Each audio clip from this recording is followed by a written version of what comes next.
এশিয়ার অন্যতম ঐতিহ্যবাহী শিল্প প্রতিষ্ঠান কর্ণফুলী পেপার মিল কেপিএম এর প্রায় ৭০ বছর পুরনো পানির লাইনে দীর্ঘদিনের অবহেলা ও লিকেজের কারণে চরম বিপর্যয় সৃষ্টি হয়েছিল। এমডির উদ্যোগে অবশেষে মেরামত শুরু করা হয়েছে। বিস্তারিত জয়নাল আবেদিনের তথ্য ও ভিডিও চিত্রে।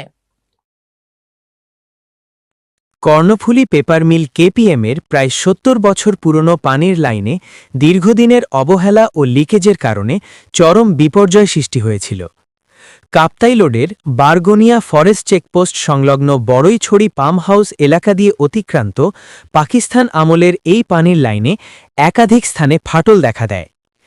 এই লাইনের পানি ব্যবহার করে কেপিএমের কাগজ উৎপাদন কার্যক্রম পরিচালিত হওয়ার পাশাপাশি মিল এলাকায় বসবাসরত প্রতিটি পরিবার ও পূর্বাঞ্চলের বিভিন্ন এলাকায় পানি সরবরাহ করা হয়।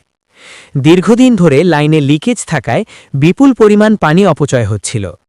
একই সঙ্গে পানির অতিরিক্ত চাপে মাটির নিচে সুড়ঙ্গ তৈরি হয়ে যায়, পাথর ফেটে যায় এবং এলাকায় বড় ধরনের ভাঙনের সৃষ্টি হয়।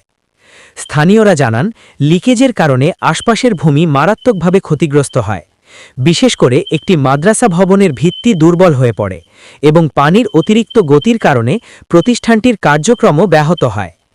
ইতিপূর্বে একাধিকবার অস্থায়ীভাবে মেরামতের চেষ্টা করা হলেও ৪ বারের বেশি পুনরায় লাইন ফেটে পরিস্থিতি আরও ভয়াবহ আকার ধারণ করে।